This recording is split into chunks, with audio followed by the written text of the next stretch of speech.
Good morning students and friend. हम ICI के study material से जीएसटी पढ़ रहे हैं। चैप्टर 1 हमने स्टार्ट कर दिया था।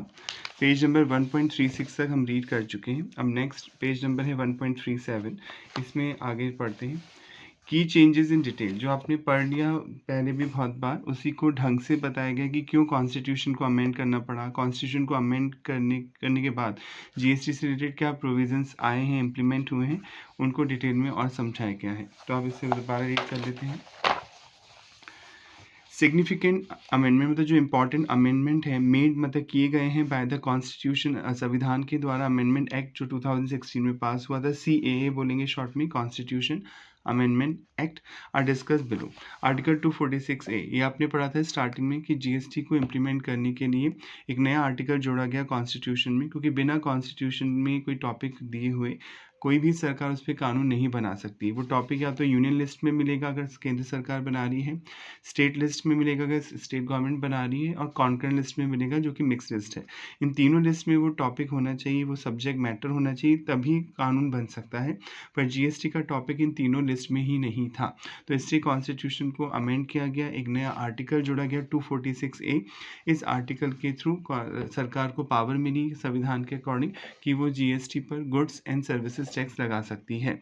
इसके सब पॉइंट 1 में लिखा हुआ है, ठीक है, कि केवल जो विद इन स्टेट बिक रहा है सामान, अगर इंट्रा स्टेट हो रहा है, INTRA इंट्रा स्टेट मतलब विद इन स्टेट गुड्स और सर्विसेज सप्लाई की जा रही है, तब तो क्या लगेगा, CGST और SGST लगेगा। ये दोनों सरकारों को पावर होगी जीएसटी लगाने की।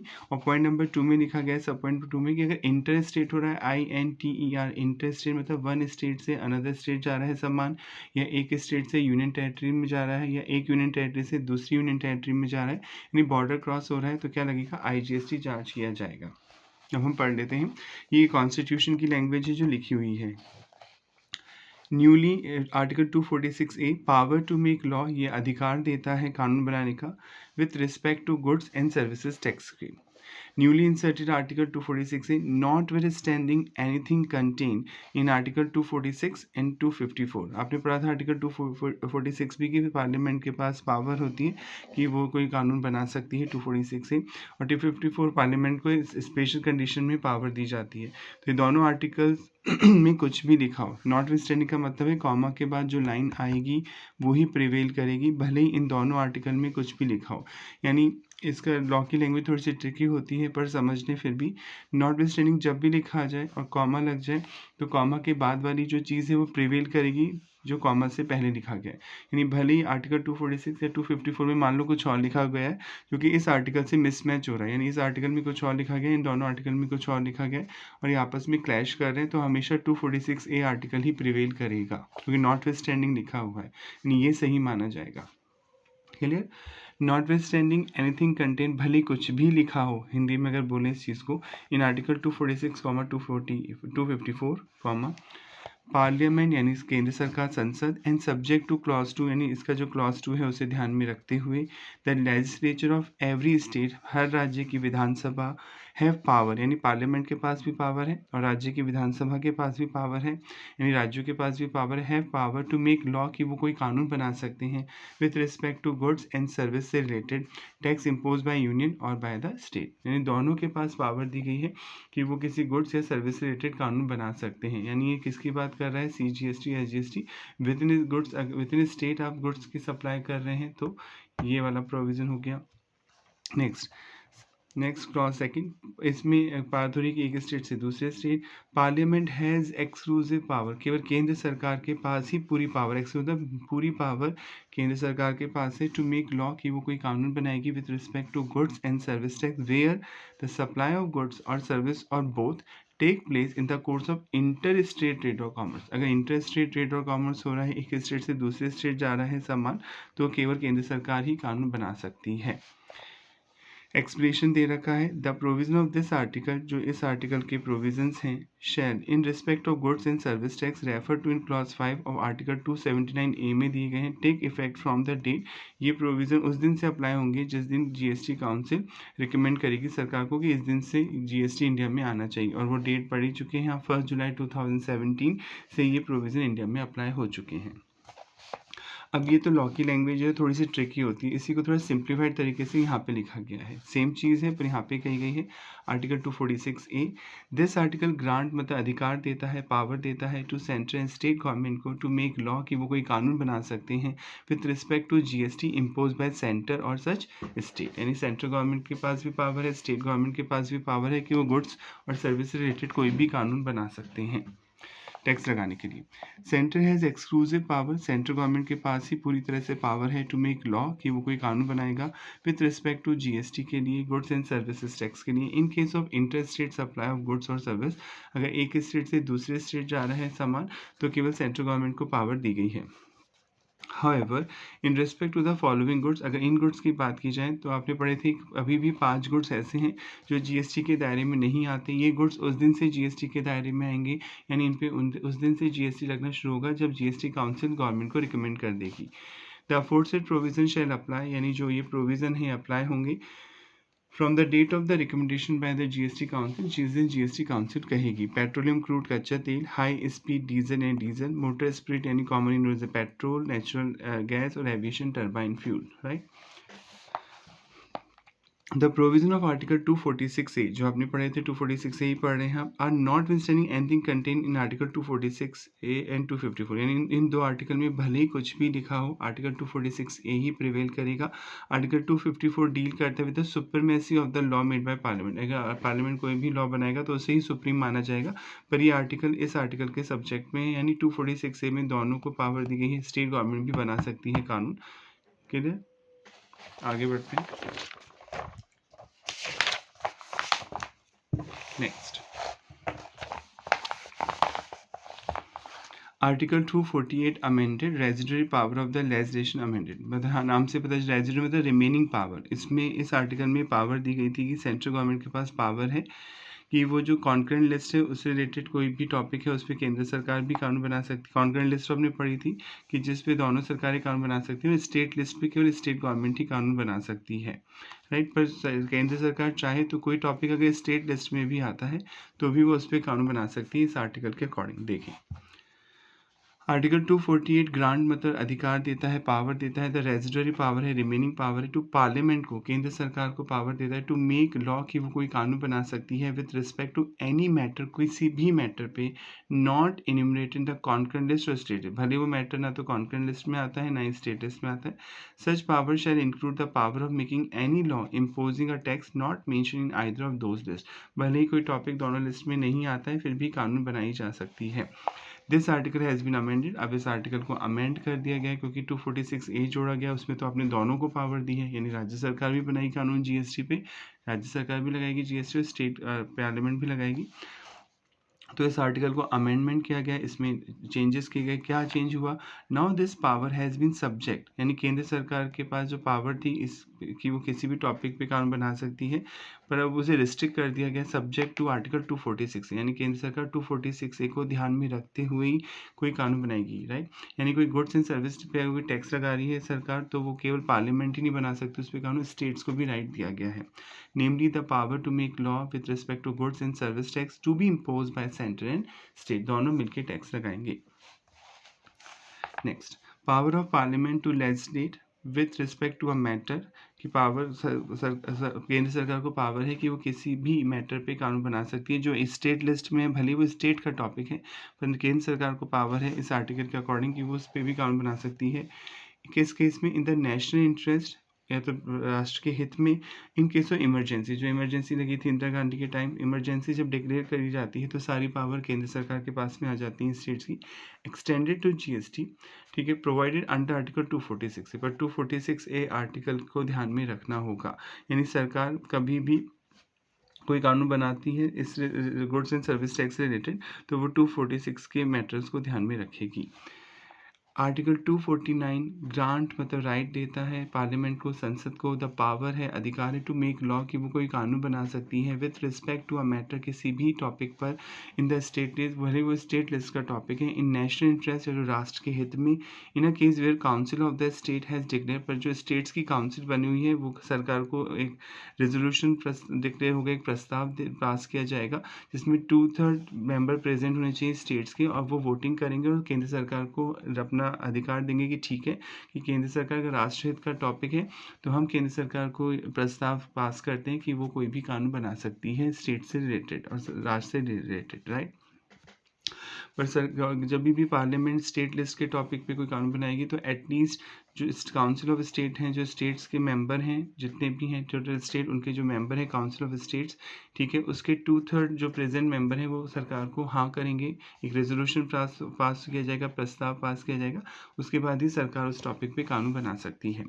Similarly article 250 grant the parliament, ये पार्लियामेंट को अधिकार देता है the power to make law with respect to any of the matter, किसी भी मैटर पे एन्यूमरेटेड जो कि बताया गया in this state is if a proclamation of emergency, अगर इमरजेंसी की घोषणा की गई है इंडिया में इन ऑपरेशन, जैसे इंदिरा गांधी के टाइम में इमरजेंसी लग चुकी है तो इमरजेंसी के टाइम में स्टेट से भी परमिशन लेनी, स्टेट काउंसिल से भी परमिशन लेने की ज़रूरत नहीं है, आप कोई भी कानून बना सकती है केंद्र सरकार जो राज्यों पे डायरेक्ट अप्लाई किया जाएगा। Article 249 and 250 have been amended, पर इन्हें अमेंड किया गया टू ग्रांट पावर दी गई है पार्लियामेंट को to make law with respect to the goods and service tax provided under article 246A, यानी आर्टिकल 246A को ध्यान में रखेगी सरकार, also along with the matter in the state list in national interest और इन केस ऑफ इमरजेंसी, ठीक है, यानी इमरजेंसी का केस है और नेशनल इंटरेस्ट का केस है तो इस आर्टिकल को ध्यान में रखते हुए सरकार अपनी राइट को एक्सरसाइज करेगी। कह रहे यहाँ तक, यानी ये पॉइंट ये कहना चाह रहा है कि 246A में पावर है तो वो तभी उसको के अलावा केंद्र सरकार अपनी पावर को इस्तेमाल कर सकती है, वो किसी भी मैटर पे टॉपिक बना सकती है, पर 246A में वो पूरे गुड्स एंड सर्विस पे खुद टैक्स नहीं दे सकती, उसमें राज्यों को भी टैक्स लगाने का अधिकार दिया जाएगा। आर्टिकल 268 ड्यूटीज लेविड, मतलब जो चार्ज की जाती हैं tax by the centre but collected and apportion bye the state, मतलब ये आर्टिकल राइट देता है कि जो ड्यूटी चार्ज करती थी सेंट्रल गवर्नमेंट पर वो स्टेट गवर्नमेंट ही कलेक्ट कर लेती थी और यूज़ करती थी। बताया था CST लगता था पहले, जब एक स्टेट से दूसरे स्टेट सामान बिकता था तो CST लगता था, सेंट्रल सेल्स टैक्स, अभी भी लगता है उन गुड्स पे जो GST के दायरे में नहीं आते, तो CST लगाती भले ही सेंट्रल गवर्नमेंट थी पर कलेक्शन का राइट और यूज़ करने का राइट स्टेट्स को ही दे रखा था। तो देखिए आर्टिकल 268 पर्टेन मतलब रिलेटेड है टू द ड्यूटीज उन टैक्सेस से लेविड मतलब जो लगाई जाती हैं, चार्ज की जाती हैं बाय द सेंटर, केंद्र सरकार के द्वारा, बट कलेक्ट किया जाता है वो टैक्स एप्रोप्रिएट मतलब यूज़ किया जाता है बाय द स्टेट्स के द्वारा। इट स्टिपुलेट दैट, ये बताता है दैट स्टैम्प ड्यूटी जो लगती है जब आप प्रॉपर्टी ट्रांसफ़र करते हैं, and such duties of excise, जो एक्साइज ड्यूटी लगती थी मेडिसिनल एंड टॉयलेट प्रिपरेशन, जो सौंदर्य प्रसाधन कॉस्मेटिक आइटम है उन पर लगती थी, अब तो खैर नहीं लगती हैं, as are mentioned in the union list, भले ही यूनियन लिस्ट के टॉपिक हैं, shall be levied by government of India, duty लगाती गवर्नमेंट ऑफ इंडिया थी, but shall be collected in the case where such duties are leviable within any union territory, किसी union territory में लग रही है, अगर कोई टैक्स चंडीगढ़ में लग रहा है तब तो government of India he collect करती थी ये tax, and in any other case by the state, अगर राज्यों में लग रहा है तो स्टेट गवर्नमेंट कलेक्ट करती थी within which duties are respectively leviable, यानी कोई स्टैम्प ड्यूटी लगती है, कोई कॉस्मेटिक आइटम पे एक्साइज ड्यूटी लगती थी, तो अगर यूनियन टेरेटरी में लग रही है चंडीगढ़ दादरा नगर हवेली तब तो केंद्र सरकार ही कलेक्ट करेगी, पर अगर स्टेट्स में लगती थी तो स्टेट गवर्नमेंट ही कलेक्ट करती थी। The CAA constitution amendment act, omit मतलब ये वर्ड अब हटा लिया गया, कौन सा वर्ड हटा लिया गया इस आर्टिकल में से, such duties of excise on medicinal and toilet preparation, क्योंकि अब एक्साइज ड्यूटी तो लगती ही नहीं है, GST मर्ज हो गया एक्साइज ड्यूटी, तो ये वर्ड हटा लिया गया है इस आर्टिकल में 268 में से। Duties of excise and duties of excise on medicinal and toilet preparation have been subsume मतलब ये मर्ज हो गई है duty into goods and service tax to be levied by central state, जो सेंट्रल स्टेट लगाती है, यानी अब ये आर्टिकल में जो लाइन है कि एक्साइज ड्यूटी जो पहले लगाती थी सेंट्रल गवर्नमेंट और लेती थी स्टेट गवर्नमेंट, वो हट चुकी है, वो एक्साइज ड्यूटी अब हट ही चुकी है, तो ये इस GST में मर्ज हो गया है। आर्टिकल 268 है, ये तो ओमिट ही हो गया, अब हटा दिया गया, ख़त्म कर दिया गया। आर्टिकल 268 एम्पावरिंग मतलब अधिकार देता था यूनियन मतलब केंद्र सरकार को, टू लेवी मतलब कि वो लगा सकती है, चार्ज कर सकती है सर्विस टैक्स, ओमिट मतलब ये आर्टिकल हटा लिया गया है कॉन्स्टिट्यूशन से, राइट। जो सर्विस टैक्स लगता था इंडिया में, पहली बार सर्विस टैक्स लगाना स्टार्ट हुआ था 1994 से, जिस टाइम हमारे फाइनेंस मिनिस्टर थे मनमोहन सिंह जी, उन्होंने स्टार्ट किया था under the residual entry 97 of the union list के according, right. Article 268 was inserted, एक नया आर्टिकल जोड़ा गया था कॉन्स्टिट्यूशन अमेंड करके, अमेंडमेंट एक्ट 88 पास हुआ था 2003 में, to usher in service tax under separate entry 92(6) in the union list, मतलब एक नया आर्टिकल ऐड किया गया और इस आर्टिकल में बोला गया कि इसके अकॉर्डिंग अब लगेगा सर्विस टैक्स, बट ये आर्टिकल कभी नोटिफाइड ही नहीं हुआ, मतलब कब से से अप्लाई होगा इस आर्टिकल के according service tax. However it was not notified ever since, ये आर्टिकल कभी नोटिफाइड ही नहीं हुआ, ठीक है। इससे this article has been omitted by CA. और ये जब जीएसटी आया इंडिया में तो सर्विस टैक्स हट गया, जो एंट्री 97 के अकॉर्डिंग लग रहा था, रेजिडुअल पावर मतलब रिमेनिंग एंट्री के अकॉर्डिंग जो लग रहा था, अब सर्विस टैक्स ही हट गया, तो अब इस आर्टिकल का कोई यूज़ नहीं है, ये हट चुका है, ओमिट कर दिया गया, हटा दिया गया। आर्टिकल 269A, लेवी मतलब लगाना, एंड कलेक्शन मतलब कलेक्ट करना, of GST on inter state supply. आप पढ़ चुके हैं इंटर स्टेट सप्लाई जब भी होगा तो इस पर IGST लगेगा, बॉर्डर क्रॉस हो रहा है तो integrated goods and service tax charge होता है, वो लगाएगी सेंट्रल गवर्नमेंट। और जीएसटी कंजम्पशन बेस्ड टैक्स है, आप पढ़ चुके हैं, ठीक है। जैसे राजस्थान से कोई सामान उत्तर प्रदेश जा रहा है, यूपी जा रहा है, राइट, तो IGST लगेगा, यहाँ पे बॉर्डर क्रॉस हो रहा है तो integrated goods and service tax charge होगा, IGST लगाए, कलेक्ट करेगी राजस्थान गवर्नमेंट, ठीक है। पर यूपी गवर्नमेंट को मिलेगा टैक्स का बेनिफिट। जीएसटी क्या है, कंजम्पशन बेस्ड टैक्स है, तो गुड्स और सर्विस यूपी में कंज्यूम होगी, तो एक्सपोर्टिंग स्टेट को नहीं मिलेगा, जो इंपोर्टिंग स्टेट है उसे ही मिलेगा टैक्स का बेनिफिट। तो सेंट्रल गवर्नमेंट क्या करेगी, जो IGST कलेक्ट होकर सेंट्रल गवर्नमेंट के पास जाएगा उसमें से वो कुछ पैसा स्टेट गवर्नमेंट को ट्रांसफ़र करेगी। कौन से स्टेट गवर्नमेंट को ट्रांसफ़र करेगी, जहाँ पे वो गुड्स और सर्विसेज कंज्यूम हुई है। वो जीएसटी कंजम्पशन बेस्ड टैक्स और डेस्टिनेशन बेस्ड टैक्स है, राइट। तो सेंट्रल गवर्नमेंट कैसे पता करेगी भाई इतना % पैसा स्टेट को देना है, इतना % खुद रखना है, वो जीएसटी काउंसिल है जो इंडिया में बनी हुई है, जो जीएसटी काउंसिल बनाई है राष्ट्रपति ने, ठीक है, वो सरकार को रिकमेंड करेगी इतना टैक्स आपको ट्रांसफ़र करना होगा स्टेट गवर्नमेंट को, वही लिखा हुआ है इसमें।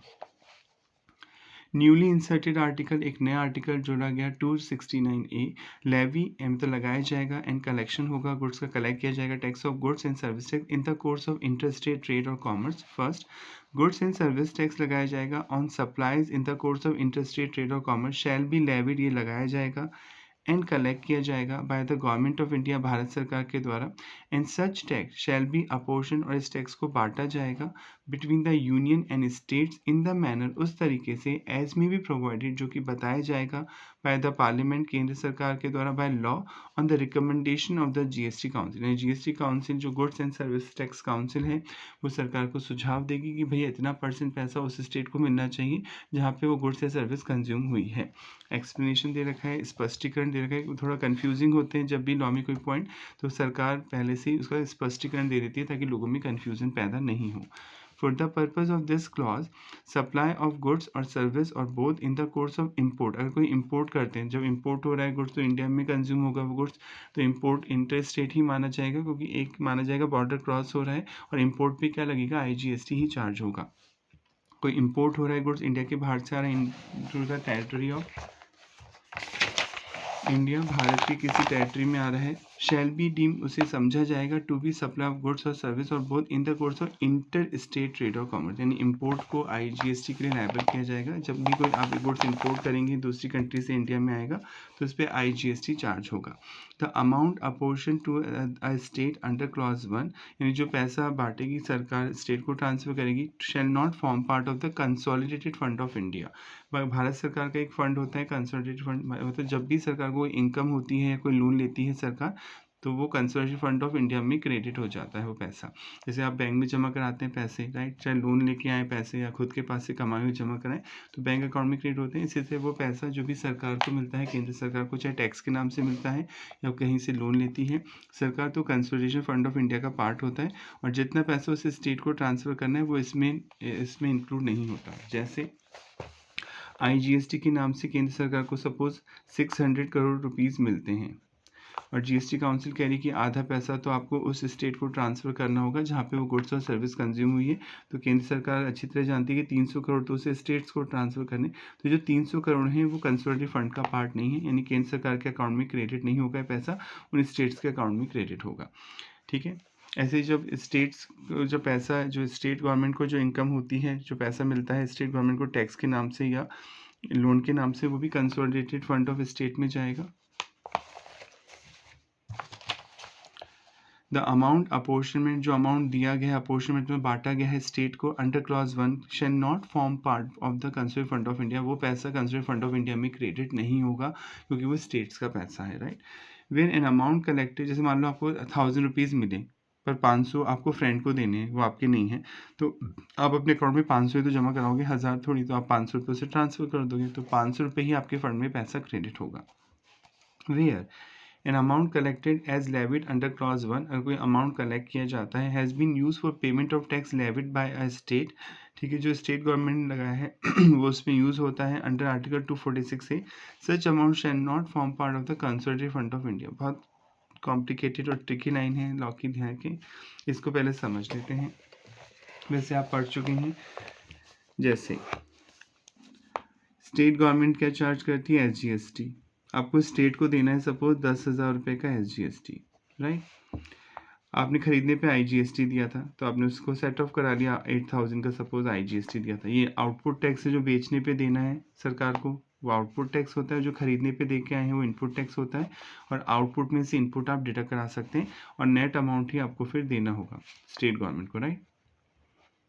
तो आपने क्या किया, ये टैक्स किसको दिया था, केंद्र सरकार को दिया था, ठीक है। आप IGST का क्रेडिट तो ले सकते हैं SGST से, आप पढ़ चुके हैं SGST खुद SGST से सेट ऑफ हो सकता है और फिर IGST से सेट ऑफ होता है, राइट। पर आपने दिया टैक्स किसको था, ये 8,000 रुपये केंद्र सरकार को, राइट, सेंट्रल गवर्नमेंट को दिया था, और आप उसका बेनिफिट किससे उठा रहे हैं, स्टेट गवर्नमेंट से, क्योंकि आप स्टेट गवर्नमेंट की इनकम कम कर रहे हैं, तो गलत है। तो फिर GST काउंसिल कहती है कि आप इस केंद्र सरकार को दिए गए टैक्स से स्टेट गवर्नमेंट की इनकम कम हुई, तो फिर केंद्र सरकार क्या करेगी, अपने पास से 8,000 रुपये स्टेट गवर्नमेंट को ट्रांसफ़र करेगी। लास्ट क्लास में पढ़ा था हमने, ठीक है, कि अगर किसी सरकार को दिए गए टैक्स से दूसरी सरकार को नुकसान होता है, तो जिस सरकार की वजह से नुकसान हो रहा है वो सरकार अपने पास से पैसा उस दूसरी सरकार को ट्रांसफ़र करेगी। यहाँ केंद्र सरकार को दिया है आपने टैक्स और आप बेनिफिट उठा रहे हैं स्टेट गवर्नमेंट से, तो आप स्टेट की इनकम कम कर रहे हैं, तो केंद्र सरकार क्या करेगी, अपने फंड से वो पैसा स्टेट गवर्नमेंट को ट्रांसफ़र करेगी। यानी स्टेट गवर्नमेंट के अकाउंट में तो प्लस के 8,000 और आपके माइनस के 8,000। तो अब ये जो पैसा है, सेंट्रल गवर्नमेंट का जो पैसा है, इसे कंसोलिडेटेड फंड ऑफ इंडिया का पार्ट नहीं माना जाएगा, ये कंसोलिडेटेड फंड ऑफ स्टेट में जुड़ेगा, ये कह रही है लाइन। वापस पढ़ लेते हैं अपने इसको ध्यान से। वेयर एन अमाउंट कलेक्टेड, अगर कोई भी अमाउंट कलेक्ट हो रहा है एज ए टैक्स के नाम से अंडर क्लॉज 1, अंडर क्लॉज 1 में पार्लियामेंट के पास पावर ले रही है, right, has been use for payment of tax, और वो यूज़ हो रहा है वो पैसा टैक्स को चुकाने में, जो कि लगाया है स्टेट ने, स्टेट गवर्नमेंट को, right. Amount shall not form part consolidated fund of India, वो कंसोलिडेटेड फंड ऑफ इंडिया का पार्ट नहीं है, क्योंकि सेंट्रल गवर्नमेंट अपने पास से वो पैसा स्टेट गवर्नमेंट को ट्रांसफ़र करेगी, राइट। सेम वही चीज़ यहाँ पर, मान लो स्टेट गवर्नमेंट की वजह से केंद्र सरकार को नुकसान होता, जैसे आपने किसी गुड्स पे खरीदने पे दिया है SGST, क्योंकि वो लोकल खरीदा है आपने, तो SGST दिया सपोज 8,000 रुपीज़ का। अब आप बॉर्डर क्रॉस करके बेच रहे हैं, तो आपको IGST देना है सपोज 10,000 का। तो आप पढ़ चुके हैं, जो बेचने पे कलेक्ट करते हैं उसे बोलते हैं आउटपुट टैक्स GST में, जो खरीदने पे दे के आते हैं उसे बोलते हैं इनपुट टैक्स। आउटपुट में से इनपुट डिडक्ट होता है और नेट अमाउंट ही आपको गवर्नमेंट को देना होता है। तो आप 2,000 ही IGST के नाम से पैसा देंगे किसको, सेंट्रल गवर्नमेंट को। खरीदने पे टैक्स दिया है स्टेट गवर्नमेंट को, ठीक है, बेचने पे टैक्स देना है सेंट्रल गवर्नमेंट को, तो आप सेंट्रल गवर्नमेंट की इनकम आपने कम कर दी 8,000 रुपये से, तो क्योंकि आप पढ़ चुके हैं SGST का क्रेडिट तो IGST से मिल जाता है, राइट। तो सेंट्रल गवर्नमेंट कहती है हमें नुकसान हो गया, तो अब क्या करेगी, स्टेट गवर्नमेंट अपने फंड से पैसा सेंट्रल गवर्नमेंट को ट्रांसफ़र करेगी। सेंट्रल गवर्नमेंट के पास तो आएंगे 8,000 रुपये और स्टेट गवर्नमेंट के पास से चले जाएंगे, तो ये पैसा जो स्टेट गवर्नमेंट ट्रांसफ़र करेगी, क्योंकि उसकी वजह से सेंट्रल गवर्नमेंट को नुकसान हो रहा है, तो ये जो 8,000 रुपये जो स्टेट अपने पास से ट्रांसफ़र कर रहा है, इसे स्टेट फंड का अमाउंट नहीं माना जाएगा, ठीक है, वही चीज़ कह रहे हैं। Where an amount collected as tax, अगर टैक्स के नाम से कोई पैसा कलेक्ट किया जाता है, लेविड लगाया जाता है बाय स्टेट के द्वारा अंडर आर्टिकल 246 है, जिसके अकॉर्डिंग GST लगता है, हैज़ बीन यूज, और वो पैसा यूज़ होता है for payment of tax levied under clause 1। Clause 1 में आप पढ़ चुके हैं, जो पार्लियामेंट के पास पावर है टैक्स लगाने की, उसमें यूज़ हो रहा है पैसा, यानी IGST के पेमेंट में यूज़ हो रहा है। Such amount shall not form part of the consolidated fund of the state, वो स्टेट के बैंक अकाउंट का यानी कंसोलिडेटेड फंड का पार्ट नहीं होगा, क्लियर। यहाँ पे नेक्स्ट पेज पे दे भी रखा है कि क्या होते हैं कंसोलिडेटेड फंड ऑफ इंडिया, जो भी पढ़ाया था आपको। ऑल रेवेन्यू, जो भी इनकम मिलती है, रिसीव्ड होती है या लोन लेती है सरकार, raise by government of India, are credited, वो पैसा क्रेडिट किया जाता है to the consolidated fund of India में, and all expenditure of government, जो भी खर्चा करती है भारत सरकार इंडिया में, are income from this fund. Same bank account की तरह जो भी पैसा आता है क्रेडिट जाएगा तो डेबिट। ऑल रेवेन्यू रिसीव, कोई भी इनकम मिलती है, लोन रेज, कोई लोन लेती है by government of a state, किसी राज्य की सरकार, are credited to the consolidated fund of the state, वो स्टेट के फंड में क्रेडिट होगा। And all expenditure of the government are incurred from this fund, सारा खर्चा इसी अकाउंट से होता है। फिफ्थ, पार्लियामेंट में मतलब चाहे तो बाय लॉ कोई कानून बना सकती है, फॉर्मुलेट द प्रिंसिपल जिनसे पता चलेगा, डिटरमाइन प्लेस ऑफ सप्लाई। पढ़ाया था कि प्लेस ऑफ सप्लाई देखना क्यों ज़रूरी है, क्योंकि अगर बेचने वाला यानी सप्लायर और place of supply with in state है तब तो क्या लगेगा, CGST और SGST। पर सप्लायर किसी दूसरे स्टेट में रहता है और प्लेस ऑफ सप्लाई मतलब डिलीवरी किसी दूसरे स्टेट में हो रही है तो IGST लगेगा। तो प्लेस ऑफ सप्लाई कैसे डिसाइड होगा, ये पार्लियामेंट कानून बना सकती है। पूरा चैप्टर ही आएगा अगला, मतलब आगे। When a supply of goods और सर्विस और both take place in the course of inter state trade और कॉमर्स, कब माना जाएगा कि कोई गुड्स और सर्विस आपने इंटर स्टेट सप्लाई किया है, तो ये रूल पार्लियामेंट बताएगी कैसे डिसाइड होगा प्लेस ऑफ सप्लाई। ये ट्रिकी लैंग्वेज थी, इसको नीचे एक्सप्लेन कर दिया गया है, फटाफट पढ़ लेते हैं। आर्टिकल 269A जो जोड़ा गया था, आर्टिकल 269A स्टिपुलेट बताता है दैट GST ऑन सप्लाई, जो GST लगेगा सप्लाईज मतलब गुड्स और सर्विसेज पे, इन the course of inter state trade और कॉमर्स, जब बॉर्डर क्रॉस होगा तो आपको IGST देना होगा।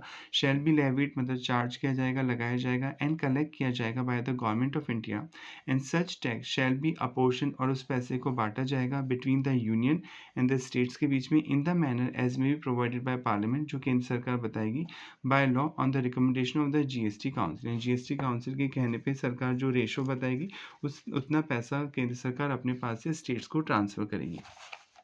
फर्दर, इंपोर्ट ऑफ गुड्स, जब भी इंपोर्ट होगा गुड्स और सर्विस और बोथ, क्योंकि इंपोर्ट होगा गुड्स तो विद इन इंडिया कंज्यूम होगा वो गुड्स और सर्विस, तो आप पढ़ चुके हैं GST कंजम्पशन बेस्ड टैक्स है, तो इंपोर्ट को पे लगेगा GST। हाँ, अगर आप एक्सपोर्ट करते हैं तो एक्सपोर्ट में वो गुड्स इंडिया के बाहर यूज़ होगा तो उस पर कोई GST नहीं लगता, यानी एक्सपोर्ट पे GST नहीं लगेगा, इंपोर्ट पे आपको GST देना होगा। Will also deem to be, deem मतलब माना जाएगा इंपोर्ट को, deem to be supply of goods और service in the course of inter state trade और कॉमर्स, यानी जो इंपोर्ट होगा उसे इंटर स्टेट ही ट्रेड किया जाएगा, माना जाएगा, एक स्टेट से दूसरे स्टेट जा रहा है गुड्स सामान आ रहा है और उस पर IGST चार्ज होगा।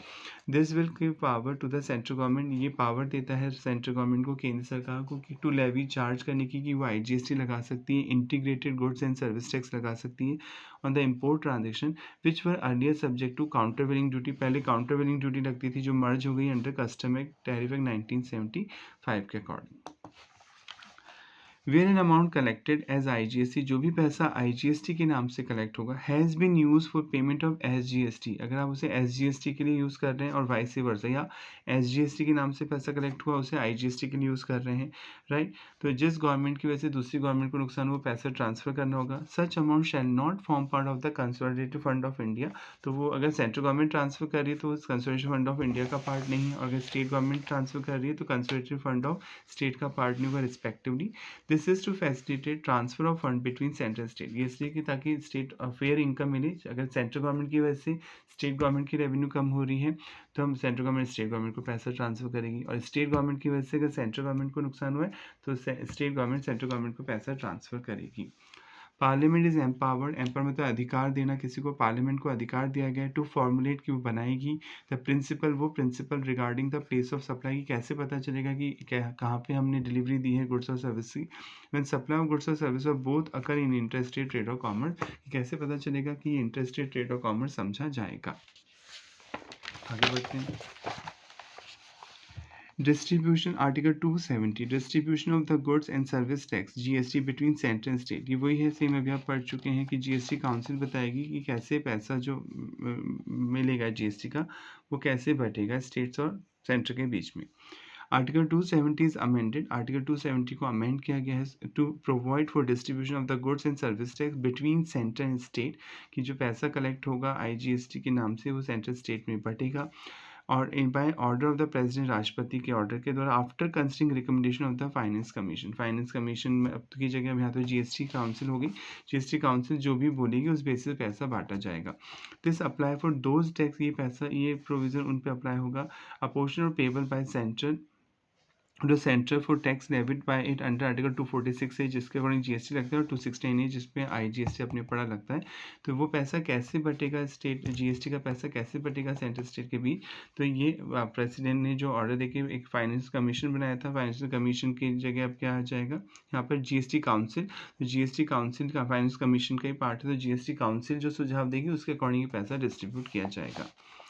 आर्टिकल 271 अमेंड किया गया। अब इस आर्टिकल को अमेंड किया गया क्योंकि अब तो कमीशन है ही नहीं, अब तो काउंसिल बन गया, इसलिए आर्टिकल 271 एम्पावर करता है, अधिकार देता है पार्लियामेंट को to increase any of the tax, की कोई भी ड्यूटीज़ लगा सकती है, टैक्स लगा सकती है, जो कि रेफर किया गया 269A में और 270 में।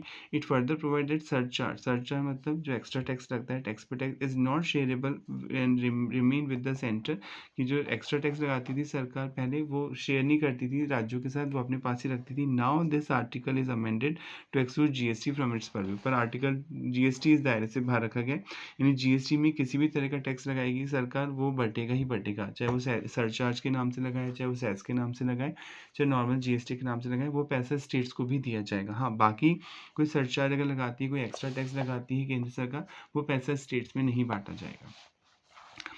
Definition of goods and service tax की डेफिनेशन दे रखी है, सर्विस की डेफिनेशन दी गई है, स्टेट इनकॉर्पोरेटेड अंडर आर्टिकल 366। ठीक है, the term goods and service tax and services and state have been defined, इन्हें डिफाइन किया गया under respective clause of article 366 as follow.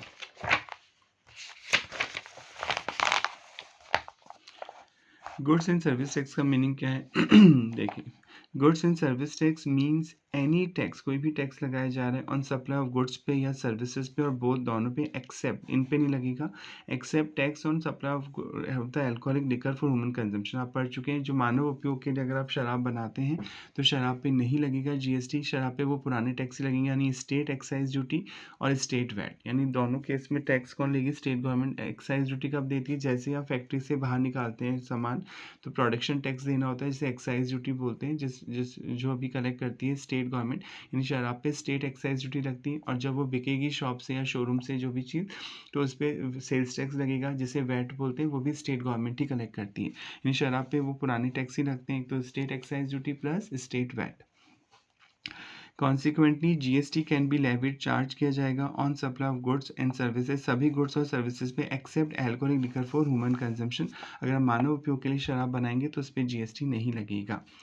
Service का मतलब क्या है? Service means anything other than goods. ऐसी डेफिनेशन बहुत अच्छी लगती है, इजीली लर्न हो जाती है एक बार पढ़ते ही, कि सर्विस का मतलब क्या है? जो गुड्स नहीं है, और गुड्स का मतलब क्या है कि अभी आप पढ़ेंगे आगे गुड्स का मतलब, पर यहाँ पे लिखा है कि जो गुड्स नहीं है वो सर्विस है।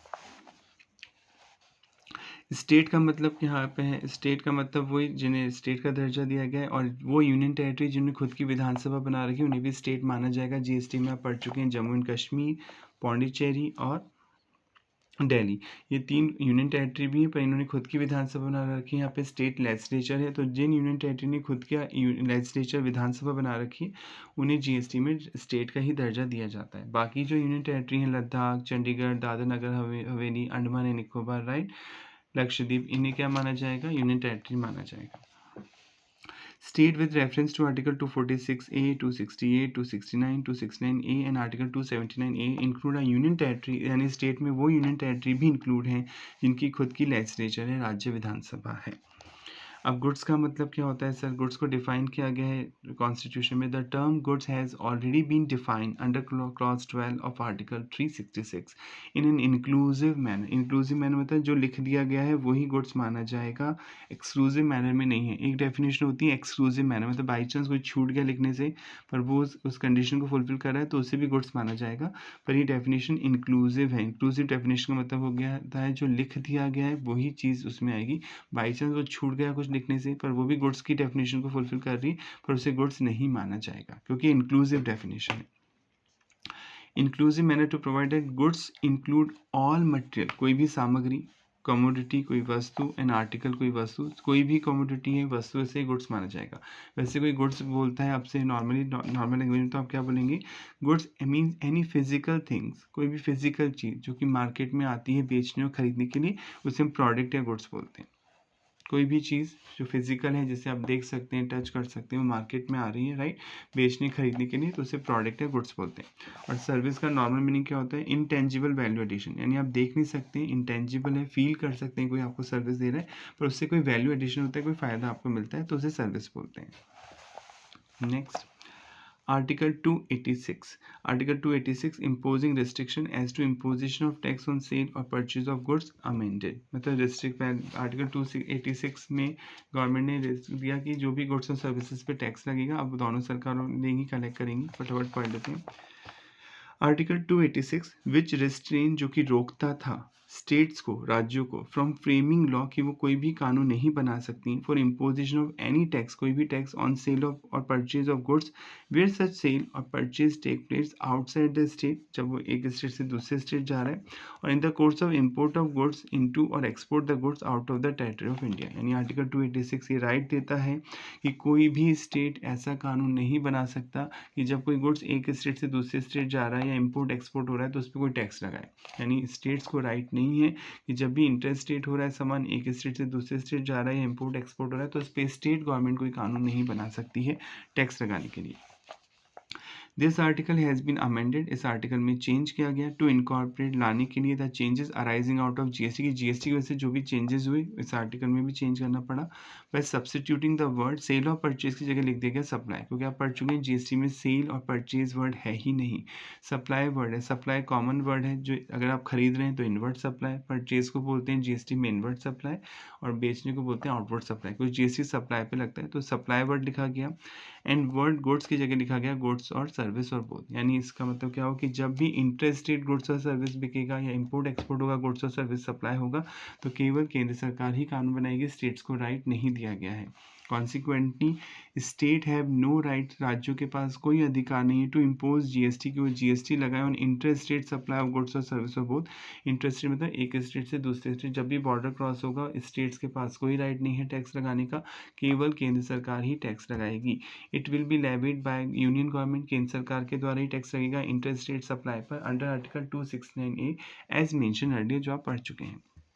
Further clause 3 of article 286 which stipulate, जो कि बताता है that any law of a state shall, अगर कोई लॉ बनाता है state government, in so far as it impose, उस हद तक इट इम्पोज लगा रही है authorities the imposition of a tax on sale और purchase of goods declare by parliament by law to be special importance, मतलब इन इंटरस्टेट ट्रेड और commerce. Special पर मतलब पहले होता था कि कुछ गुड्स स्पेशल इंपॉर्टेंस के माने जाते थे, राज्य अपनी मनमानी नहीं चला सकते थे, उस पर टैक्स की रेट पार्लियामेंट ही डिसाइड करती थी। पर अब ये तो हट ही चुका है, कोई स्पेशल इंपॉर्टेंस का कोई गुड्स है ही नहीं लिस्ट में, तो अभी हट चुका है पॉइंट।